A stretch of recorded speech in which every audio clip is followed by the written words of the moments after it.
Scene 2, take 1. And now we are up in a and no, he didn't come on right. Take 2. And now we are up. Start again.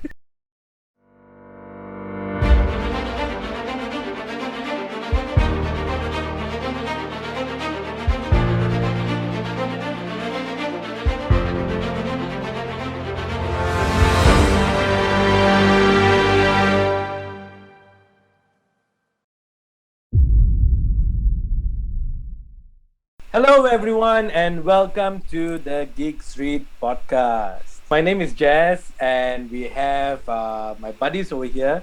We have Eric, Sean and Harvin. Say hi guys. Sup? Hello.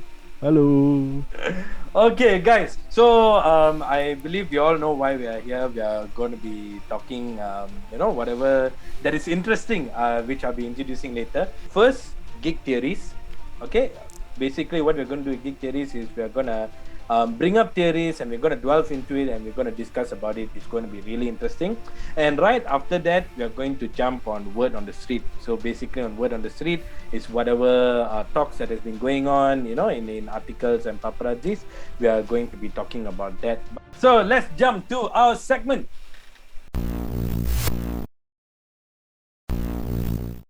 And we are in Geek Theories. So basically what we're going to do is we're going to take theories that we think that is possible and we are going to delve into it and we're going to discuss about it. So we have two major theories that is going on right now. The first theory is, if you guys missed it, this happened during WandaVision and also Loki. So there are two different shows. So obviously we didn't notice this. But there were video synchronizations being posted online that shows that in WandaVision, on the 27-minute 55th second, that is when Wanda becomes the Scarlet Witch. So in that scene when Agatha, she drains the power from Agatha and she finally becomes the Scarlet Witch while floating in the air. But here's the interesting thing: if you watch Loki episode 6, the finale, on the 27th minute and the 55th second, at that exact time, that is when Kang says to Loki and Sylvie that we have reached the threshold. So basically when you've reached the threshold, he doesn't know how time was about to happen. It means time is indefinite and it branched out. And even then we could see that there were branches happening. So I always had this question, even before Sylvie killed Kang in that episode, the timeline was already branching. So what was causing that branch? Why suddenly Kang doesn't know what is happening next? So when we see that this sinking, and I don't think it's a coincidence. And also it wasn't only this part. On the 28th minute and the 14th second, that's when Agatha drops down. After she loses her power, she drops down. And the exact same thing, 28 minute and 14 second, that's when Kang drops his apple, I think. When he says that that they crossed the threshold, then he dropped. So, these two things, they synced very perfectly that it's not coincidental. I think Marvel really planned for this to happen. So, that earlier question, I'm pretty sure a lot of you guys would have had that question also. Why did the timeline started branching out even before Sylvie killed Kang? What was causing that branching? What was causing that? So my theory is Wanda was a huge Nexus event, that was so big that because even she didn't know she was a Scarlet Witch, even no one knew that she would be the Scarlet Witch. It was just a prophecy and it just so happened that she was the one. So, she was such a huge Nexus event that she broke the timeline. She broke the sacred timeline that even I wouldn't say Kang, he who remains doesn't know how time is going to work anymore. And that is what was causing all those branches, because as you guys know, Nexus event causes a branch, but this was causing multiple branches. So I think that was a really huge thing. So yeah, that is my theory. Wow, what do you guys think about this? I agree with you because I also said like last time like we don't know what actually caused Kang to not be sure of what happens next. My theory last time was the fact that Loki made his decision to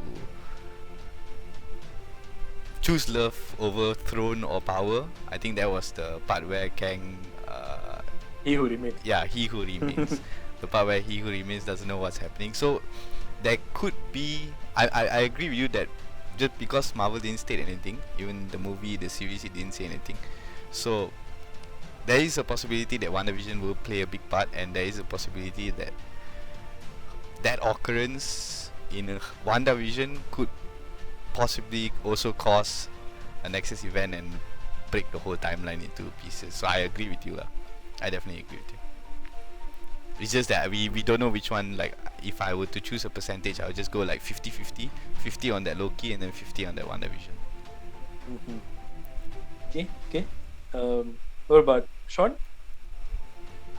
For me, I have to disagree with the premise of this theory.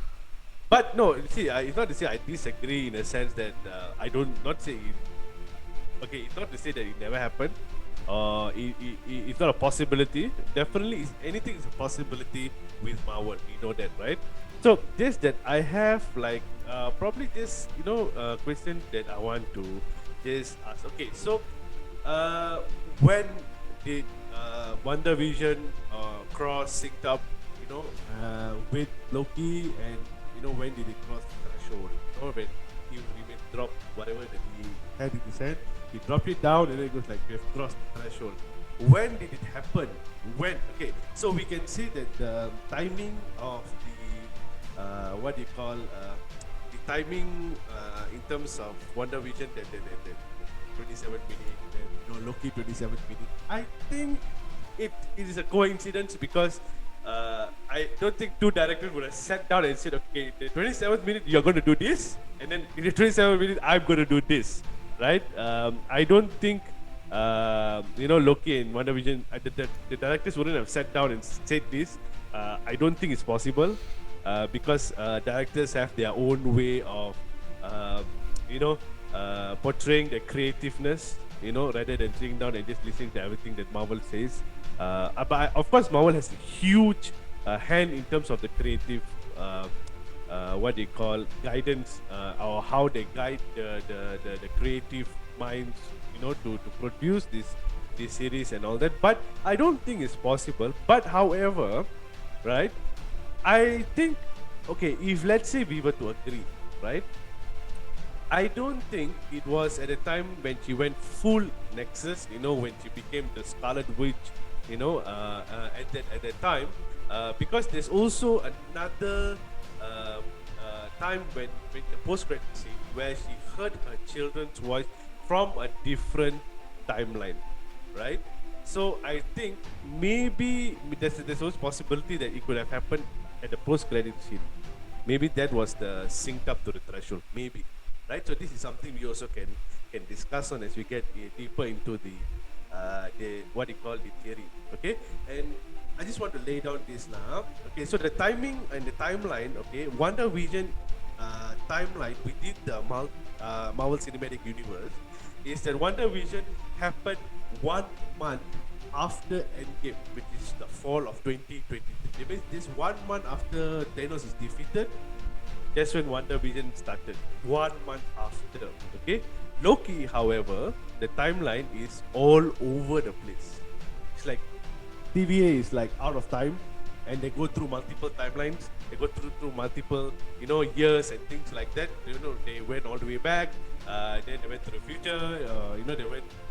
Lamentis, I don't know. Lamentis can be definitely way in the future, right? So there's so many places where Loki can be placed within the cinematic universe, right? Okay, because we also need to understand that what they call okay, it can be synced up. It means Loki, it can be actually synced up with many, because okay, let's say at the end where there was He Who Remains, when he sit down in the Citadel, where he watches the loop of the timeline, right? He can actually see everything within the timeline. You know, the past, the present, the future. You can see everything. So Loki can actually be synced up to maybe Thor: The Dark World. Loki can be synced up to maybe the first Iron Man, right? 2009. It can even go all the way back to, we'll discuss this later in detail, but you know, where Paul, when it took back the reality stone, right? So there's so many places within the timeline that what they call Loki can be synced up with, because it is out of time. So to say that it is synced just with WandaVision, it can be a little bit far-fetched. I'm not saying it's not a possibility like what I mentioned, but I think it's a little bit far-fetched in that sense, because it has its own sort of time frame, or it's like an own bubble by itself. So that is my take. So that's why I think I don't really agree too much in terms of, oh, just because the thing synced up, you know, you put frame by frame, you know, together it syncs up, you know. So that's actually my view on it. But we can always discuss it and we can always get into it. I'll get to that later. Yeah, we'll let Harvin say what he Yeah. has to say, Alright. and then we'll get to that. Yeah. Okay, first of all, I think kudos to have a fan created that particular scene, note down the number, minutes, everything to sync it up.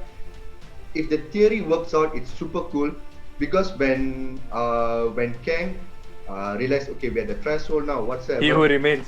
He who remains. Okay, so he who remains. Even we were clueless, like, okay, what is the possibility of him not knowing the time anymore? Like, where is the loop now? What is he going to do now? Like, so our first theory, like not our theory, but Eric's theory said, okay, maybe because Loki, you know, he's fallen in love. Because feelings, you can't stop anyone's feelings. Even though you have a time in loop with you and everything, you cannot stop anyone's feelings. So I think, like what Eric said, the feelings might be a theory too. But these can be a theory too. Like everyone say, possibly MCU can do anything at all. Okay, they can do anything. Anything possible, they can put it off. And to let you all know that what Sean said, that even though maybe directors don't work each other for, you know, to combine things or whatsoever. Actually, before Jonathan Majors was casted inside for Loki for He Who Remains, inside for Loki, he was already casted for Kang the Conqueror, for Ant-Man and the Wasp. He did an audition for this also. Then when they saw he was so good at this, they realized, okay, we both the Ant-Man director and also the Loki director, they both this, okay, why not we make the He Who Remains and also Kang, they merge into one. They are the same character. That is how they developed Jonathan Majors into Loki. They thought, okay, this is cool, this is where they should put him and everything whatsoever. They work together, they work it out. So if they can actually work this out, the possibility of like how Jess said, the timing, you know, according to that and everything, that is also possible. Marvel wouldn't, if at all, if you think about it, Marvel wouldn't simply also, if everything happens in that same time, at the same time, Marvel wouldn't just simply do it. Okay, see, you all can say it's a fan theory, but it's cool. But at the same time, Marvel wouldn't just simply do that also, you know. And also, like Sean said, the post credit scene for WandaVision, you know, because suddenly she heard. So for my take, my theory is I agree with how the theory is going. Okay, we all know that the time loop in the Citadel is all over the place.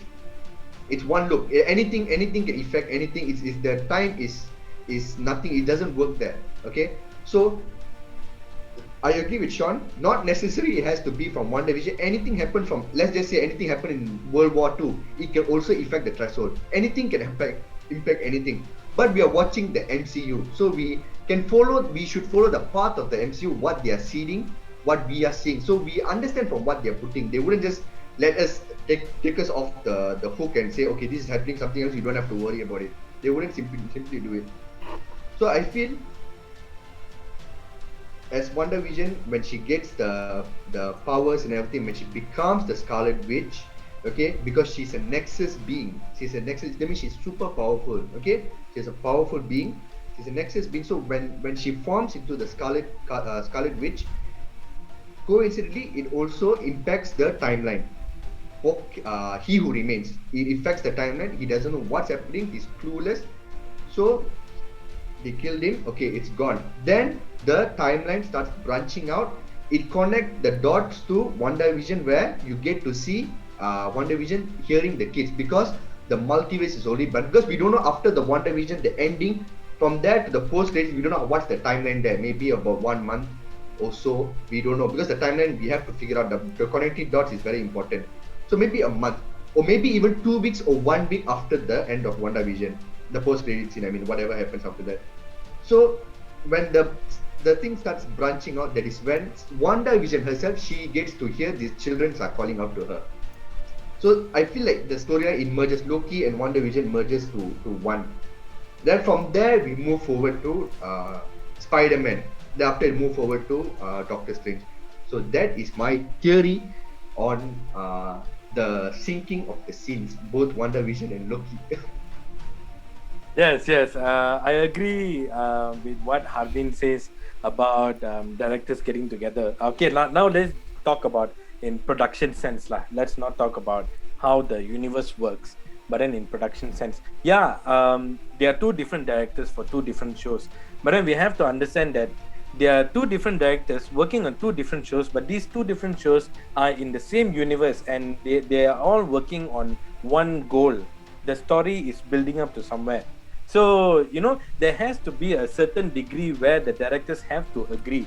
Like now, WandaVision director cannot go to his own part, and Loki director go to his own part, and the stories don't merge.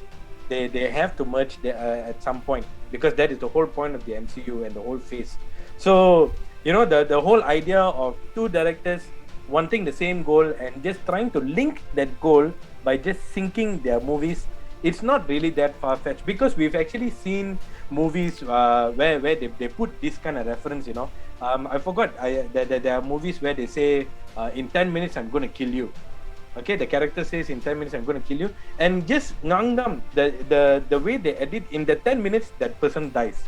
So we've seen movies where directors love to play with the timing of the film. And I believe like this is one of the things that they do also. And another reason why I'm saying I still support my theory is like how Sean said that it's so hard to link saying that this happened between Loki and WandaVision, because what happened when the threshold was breached, it can happen during Endgame or Ironman. But again, when I'm talking about in production sense, why would they want to do that?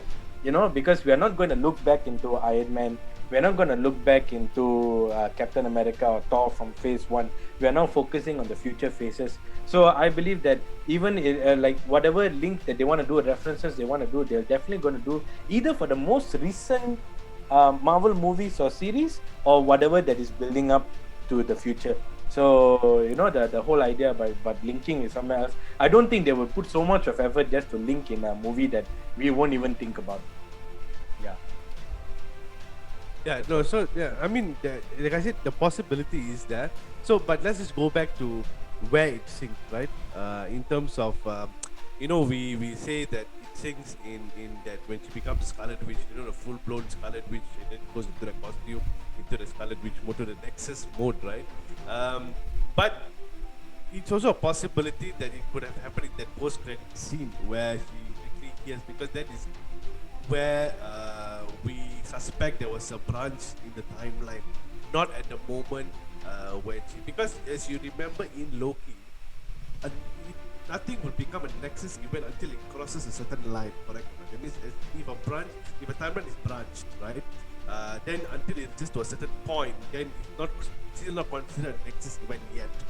Okay, so when does it become a Nexus event, right? So how I look at it is, there could be a possibility where it was actually the post-credit scene that is the actual place where maybe the threshold was crossed and things like that, because maybe He Who Remained never expected Scarlet Witch because she had the dark hole, right? She had all the insights towards how all this mystic magic and all that, everything. She has all the information, right? So maybe she's using that to cross over timelines, to create different timelines, to explore different timelines. So maybe it could be in a sense that it could have happened the post credit scene where we see the timelines branching. Maybe that was because of not He Who Remains, but because of Scarlet Witch, right? Because what she did, he never expected that. So maybe it could be that. I don't know. I'm just theorizing that particular part. I can agree with Sean. So that the theory also seems, because I totally forgot that she was in possession of the dark hole, and we know what the dark hole can do. So yeah, there's a possibility where she read through the dark hole and everything. From there you try to branch out, go with the other, because even Doctor Strange, he can see multiple timelines, multiple what do you call that, possibilities and everything. So why can't Scarlet Witch? You know what I mean? Because it comes under the same category of the path. So possible, like what Sean said, it's possible. Yeah, it's possible. But I still feel that it's cool to connect in the way how it was the sixth. It's cool. I still feel that is super cool to do it. Yeah. No, I think what decides, like if you think back, right? Okay, first when we talk about time, like we were talking about timeline. Loki is from 2012 after Avengers, and then Wanda was after Endgame. WandaVision was after Endgame, and then now Loki, we're watching it supposedly after Endgame, but Loki was in. So in TVA, I think the time is just like 2D or 3D, where you can measure it and you can see it in a line. So you don't really know what timeline TVA is happening at, or whether it's really at the end of the timeline. But we saw the timeline is in the loop, right? So I think identifying that, like with the Marvel telling us what the time is in TVA, I think that will tell us a lot. But now we don't know anything because we don't know where this whole TVA or Loki episode is taking. For all we know, this whole scene in Loki, like everything we see in Loki, was actually way before Endgame even started, way before Scarlet Witch was with Wanda was with Ultron. We don't really know where exactly the timeline. So anything could have triggered, and it doesn't mean that once the branch breaks, immediately it's chaos. No, it doesn't have to be like that. It's definitely chaos. Is going to take time to come. Chaos is going to take time to attack as well. So it's not necessarily Wanda, and it's not necessarily Loki. It could be anything if you think like that. But what I wanted to finish up with it is, what causes a Nexus event? Like if you watch Loki, one thing they're telling you is two things that can cause a Nexus event. One is your decisions. Like if you decide to do something that you're supposed to do, then that can cause a Nexus event. And two, your existence itself. That's what happens with Sylvie. So like when we think about Loki, his decision was to choose love, so that could have caused a massive branch which Kang didn't see coming.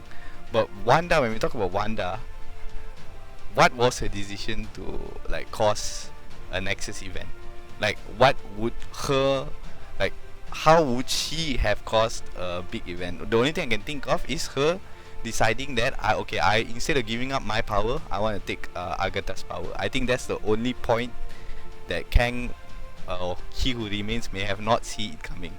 If that whole about Scarlet Witch having the dark hole and everything, she's going to take time to learn. She's going to take time to accumulate the power.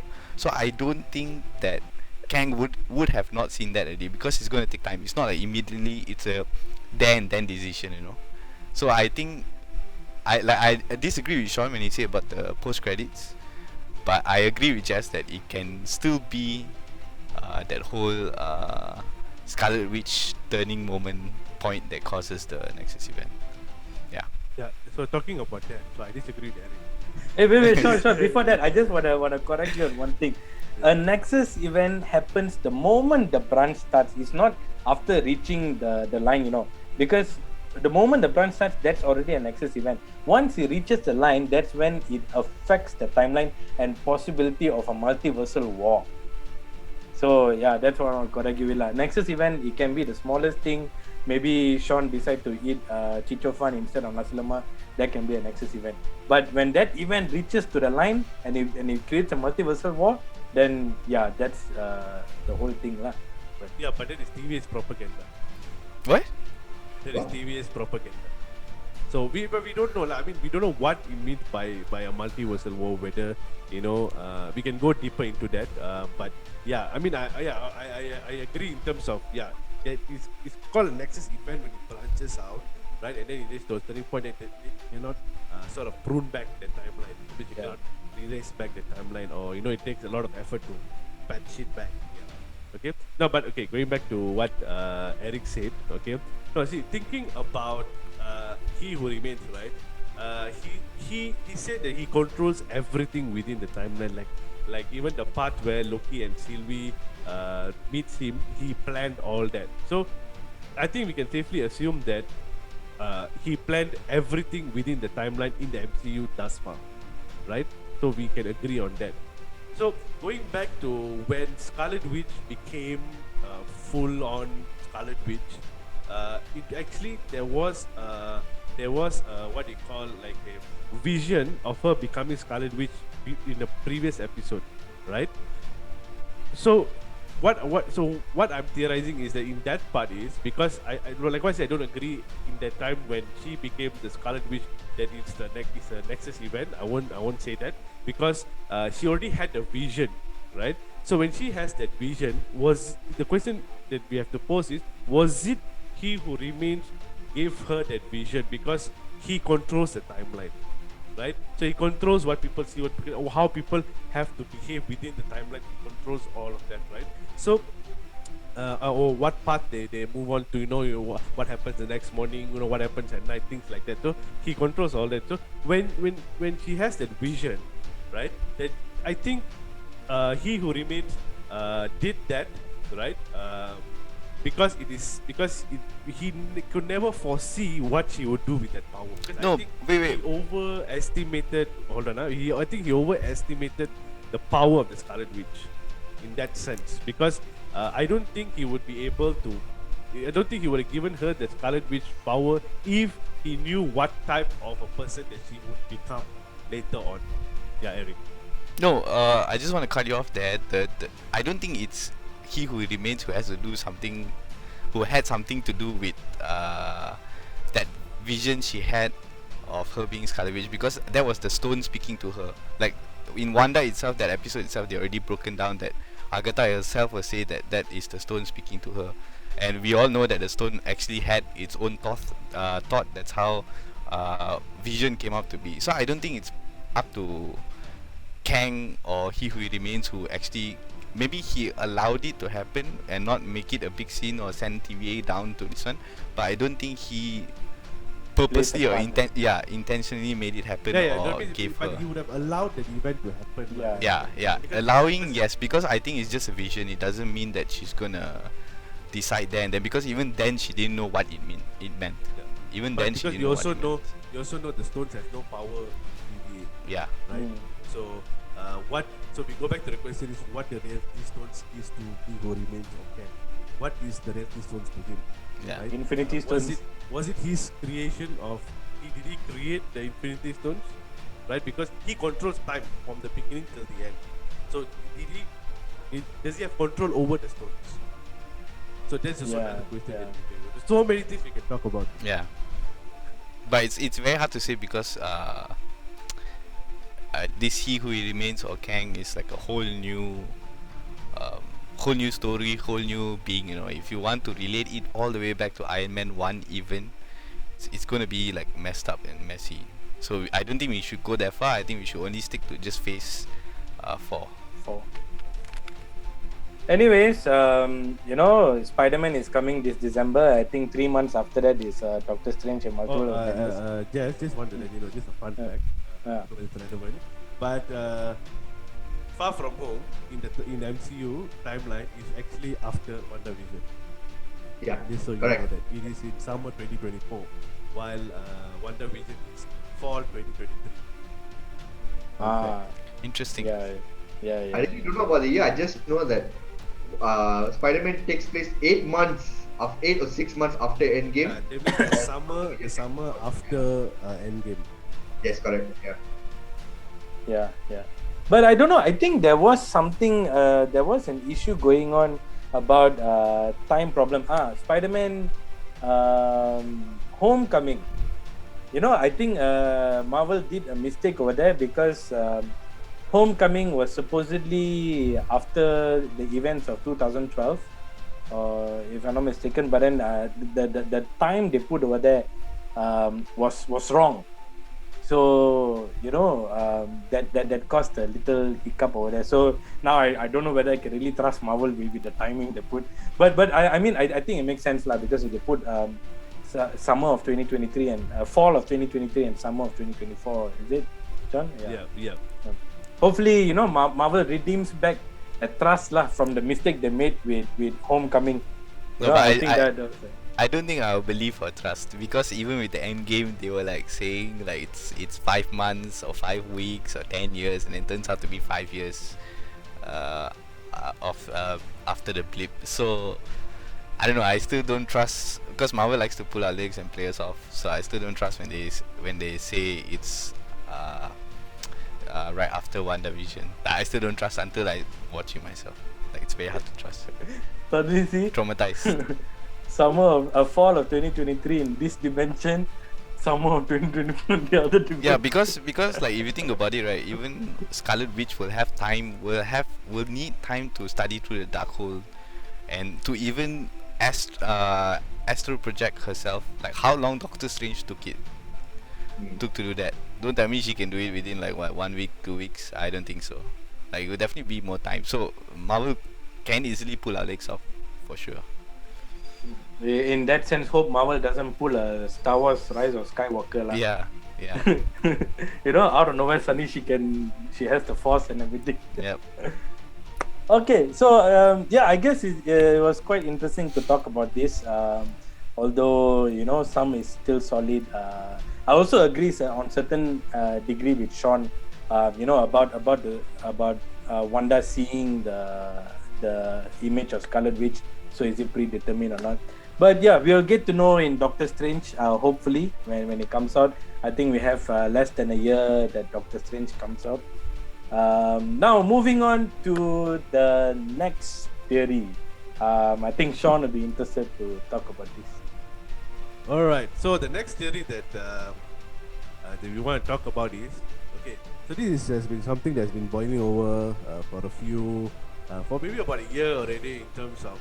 So it's quite old, but since we haven't talked about it, we can always talk about it. So the question that we want to ask is: did Iron Man meet Kang, or has Iron Man known about Kang? Right? Because we know now that Kang is this big baddie in the new Marvel phase 4, 5, but then we know now he has been, looking at time from the beginning, things like that. So, but let's look at the details, right? The details is that, okay, in Endgame, right, the part where most of the Avengers are mourning the death of Black Widow, Natasha Romanoff, you don't see Iron Man in around that area, okay? And then, so when they were out there, right? And then in the next scene, or the next cut that we see Tony Stark actually putting in the stones into the Iron Man gauntlet, Stark gauntlet, okay? So, and at the time when we see the rest of the Avengers already together with Tony Stark, who is like, they're already suited up, and they are, so there could be like a time elapse, in the editing where where the part they were grieving, where Hulk just takes the badge and then throws it, in anger and things like that. So that part, and then towards the next scene where we see Iron Man putting in the gauntlet, and then they all suited up, ready for the snap, right? So the question poses, what happened between that time? Okay, so why I'm saying this is because, right? Remember Tony Stark, when he went back to the 70s with Cap, he actually took 4 vials of the beam particle. Okay, so since he took the 4 vials of the beam particle, why did he need 4? Why he took extra? Because all he needed was 1 each for him and Cap, so he needed only 2. Why 4, right? Because he knew if they succeeded in the snap, right, that they could always get Hank Pym to come back and redo for them if they want to put back the stones, things like that. So they already planned it on why he took 4. Okay, and then ironically there is a line where Stark will say to Captain America that what they call that if you mess with time, it will mess with you back. You'll see. That's what he said to Captain America, right?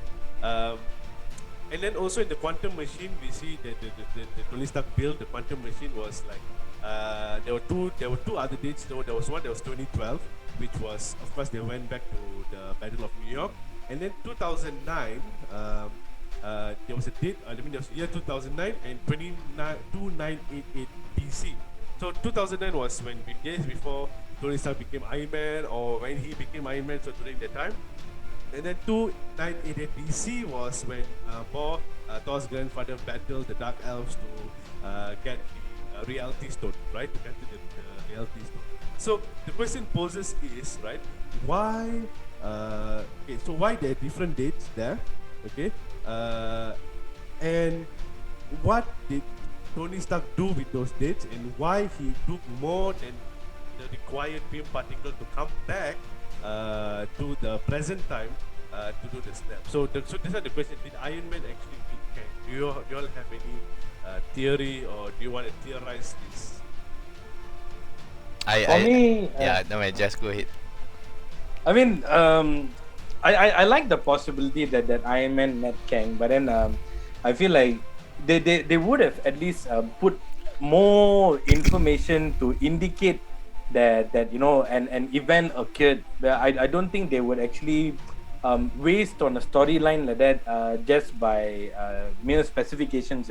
Like now we are just theorizing that thing, but I feel like it's not solid enough. Okay, for example, like when they took the 4 vials, for me, in the right sense, I would take extra just in case, because they were so limited with the number of vials that I don't think they would take gas ngam too, because Hank Pym can create more Pym particles if he wants to.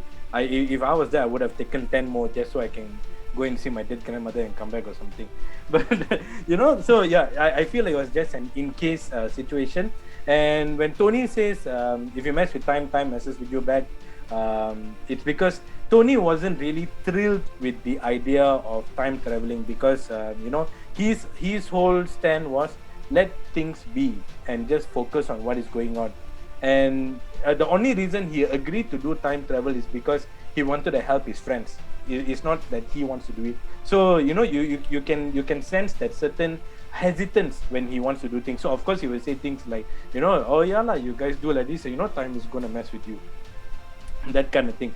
But what's interesting is when you mentioned that 2009-88 BC, why was that time there?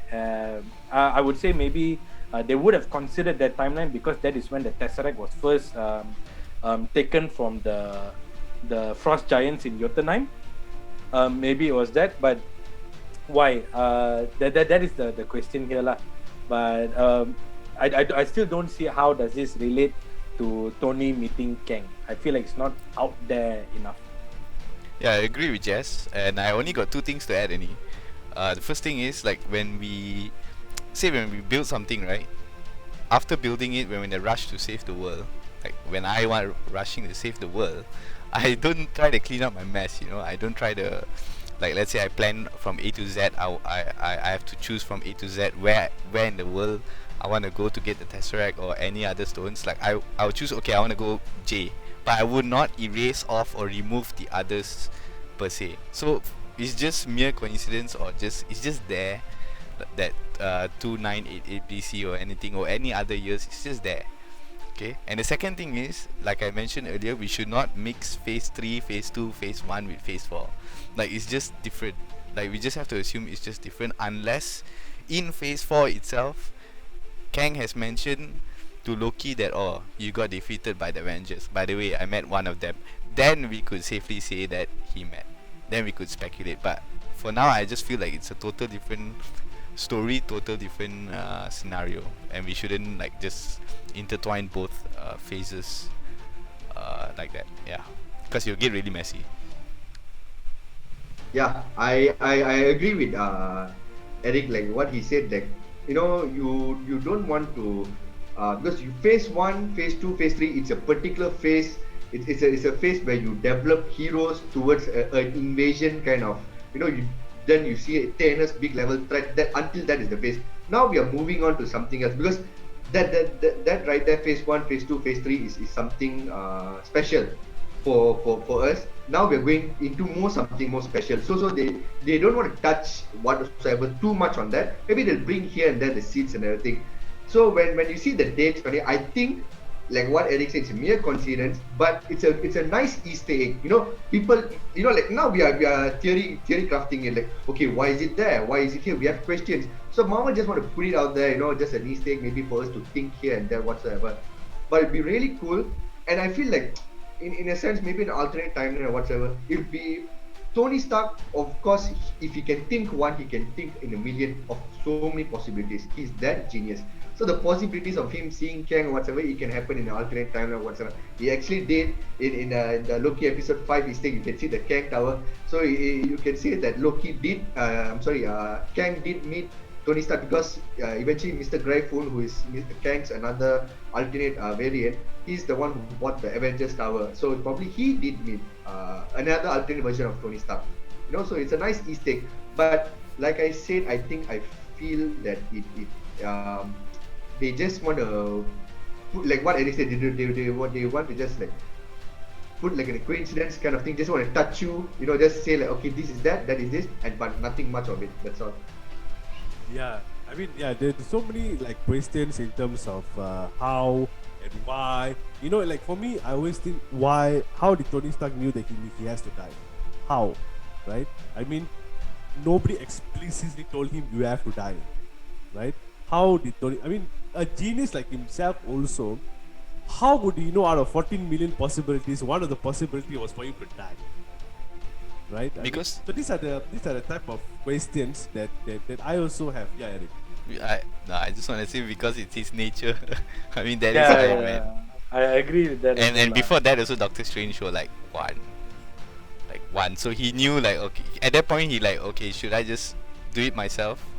And then Doctor Strange showed one, and like, yeah, I'll just do it myself. Then Yeah. So for me, it's like, it's not that he knew that he had to die, but then when Doctor Strange says one, it means Tony knew that this is it. He has to do whatever it takes to win, because this is the only possibility. So like Eric said, it's his nature. Since the beginning, since Avengers, he's always ready to die. So in this also, it's like, I'm just gonna kill myself, and I hope that it works. And let's just take this for example. Like Doctor Strange said, there's 14 million, right? 14 million possibilities. There is a possibility that out of that 14 million, only 2 is with Doctor Strange giving the time stone to Thanos. So by doing that, he already eliminated 2 already. Like 13 million plus, and there's only 2 only. So the remaining is, he just has to tell Tony Stark that he has to die. He has to do it himself. So that can be a possibility. We don't know. We don't know, right? So it's just as simple as that, lah. It's very hard when people try to complicate things and twist and tell. I know it's interesting, like, if it really did pull off, like, shit, did Iron Man really meet Kang? Like, that would be damn cool.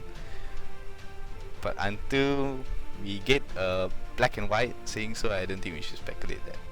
Yeah, I don't think we'll ever get an answer to that. Just pure merely speculation. Yeah. Yeah, probably in the future we'll get it, like as they reveal more into Kang, and probably they will relate somehow there. Yeah, and as Marvel listen to us, and then they will try to poke our legs. They always do that. So Marvel, if you're listening to us, thank you very much. yeah. Thank you for traumatizing this poor boy.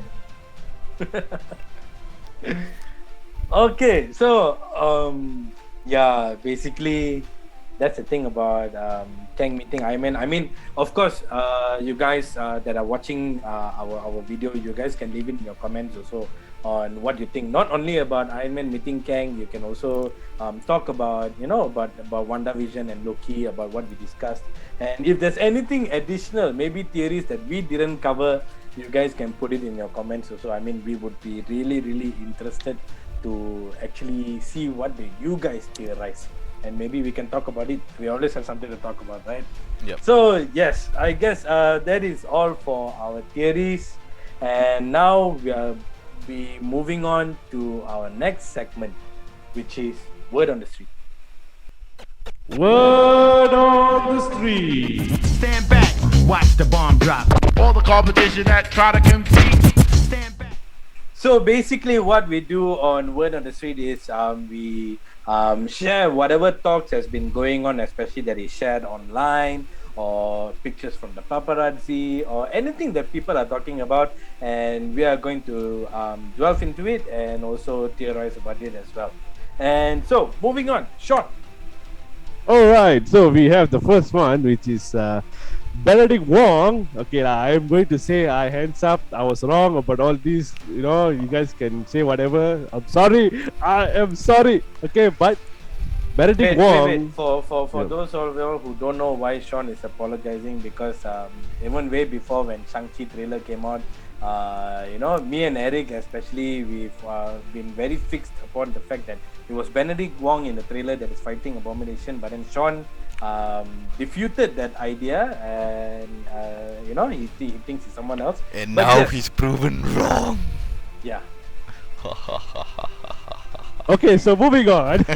Okay, so Benedict Wong recently came out and he done an interview on a tabloid, and then he mentioned that when he first heard, because him being of Chinese origin, he first heard of Shang-Chi being tabled, and then they discuss all that. So he was pretty bummed out because at first he thought he wasn't part of the movie. And then he got a call from Marvel Studios saying that, hey, Benedict, do you want to come on board? And then he was so thrilled to be part of, this diverse movie. Like any diverse movie. I mean, a lot of people will be happy about it. So yeah, so Benedict Wong is confirmed in Shang-Chi. So he confirmed it himself. Okay, but we would not say he fought Abomination lah, but he's in the movie lah. Okay, so yeah. Still don't want to give in, alright? Yeah, Okay. still don't want to give in. Okay, never mind. So there's someone that looks like Benedict Wong, and Benedict Wong is in the movie, but it's someone that looks like Yeah, Benedict someone Wong. else but not Benedict Wong. Anyone else but not Benedict Wong. Yeah. So his brother, what? Benedict Wong's brother, what? Wang. Benedict Wang. Benedict Wang. Now it's my turn to drop the news. So, for all the hype, I got news for No Way Home trailer. So the rumors that are going on about now is that the trailer is set to release sometime this week or next week. That is one, and two. About the trailer, what's in the trailer?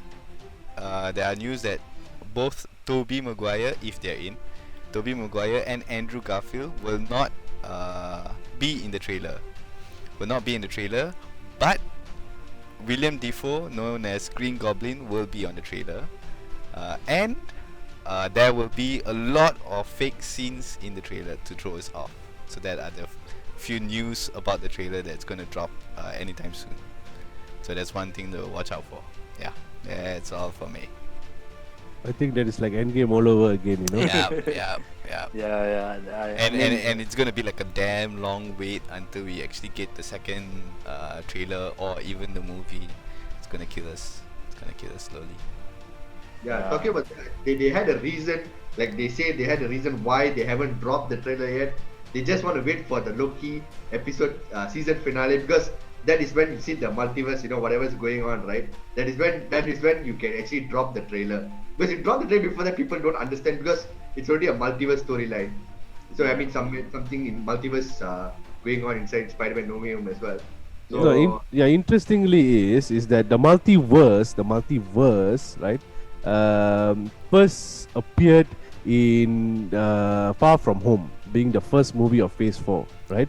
So it appeared in Far From Home, and then there's not been any mention of multiverse after that until Loki. You know, even WandaVision, you can say, but not so much multiverse sort of thing, but Loki. And then the next one, we were going to see it in Spider-Man. So it's very interesting how they do that. Yep. Yep. Okay, so next word on the street. This one is more a word on the street, but also I think all of anticipation. I think we already know. The Hollywood Reporter, okay, rumored that Loki will appear in Doctor Strange Multiverse of Madness. I mean, before this, we wouldn't have known because our whole idea was Wanda and Doctor Strange, and most probably Spider-Man. But now, since we know that Loki is also working on the story is going into the multiverse, so we can definitely expect to see Sylvie and Loki. I mean, we definitely want to know what happens to them. So yes, we can expect to see Loki. He'll have his story more in that movie. Yeah, cool to see them there. Yeah, that would be interesting because like from what we know, he was in the TVA still. So most likely, I think Doctor Strange will go to him like, Mr. Loki, I hate you from the last meeting when I dropped you infinitely, but now I need your help. Yeah, that could be likely to happen. Or it's like the other way around from Infinity War, where Hulk, comes down after he comes says to Doctor Strange someone is coming, like an informant. Yeah. So now Loki also like an informant. He'll come and tell like someone's coming. I got some news for you whatsoever. Yeah. So be damn cool, yeah. But Doctor Strange be like, damn man lah. One lady with the switches, she's screwing up the timeline. And Loki now screwing up the multiverse. What is going on? Yeah. I think this is the last and final update, which is from Harvey. Take it home, boy. Something guys for you. And recently there's news that in the Eternals movie may include baby Thanos and also his father Alas, if I'm pronouncing it right. So as we all know, Rhodey was planning to kill baby Thanos back in Endgame, but he said, can we just go back, take the rope and kill baby Thanos. And actually it's a could be done because I feel because in the comics Thanos is actually a mix of Deviant and also Eternals, and we know that the Deviants are going to be in the Eternals movie, and also the movie is already Eternal, so Thanos is Eternal. So it because the movie it can be like from a flashback scene, you can see baby Thanos, and I mean maybe not baby Thanos, maybe it's a teenage Thanos, and also Alas, his father. So they can pull it off, but we don't know how it fits the timeline, where and how does it do it go on. So that's it from me from Word on the Street. Yeah, I like that idea of baby Thanos. He'll be like as a young kid, I have to bring balance to the universe. It's a nice touch. I like the baby Thanos. It's a nice touch. Yeah, I like to see a baby Thanos too. Okay, I guess that's all for our updates.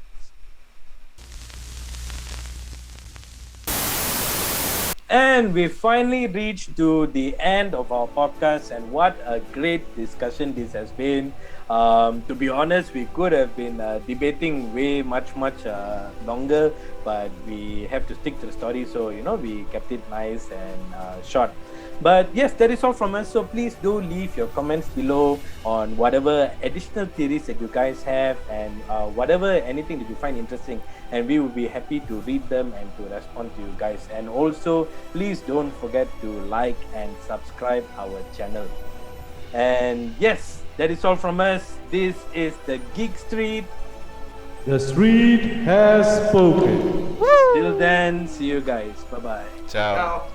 Bye.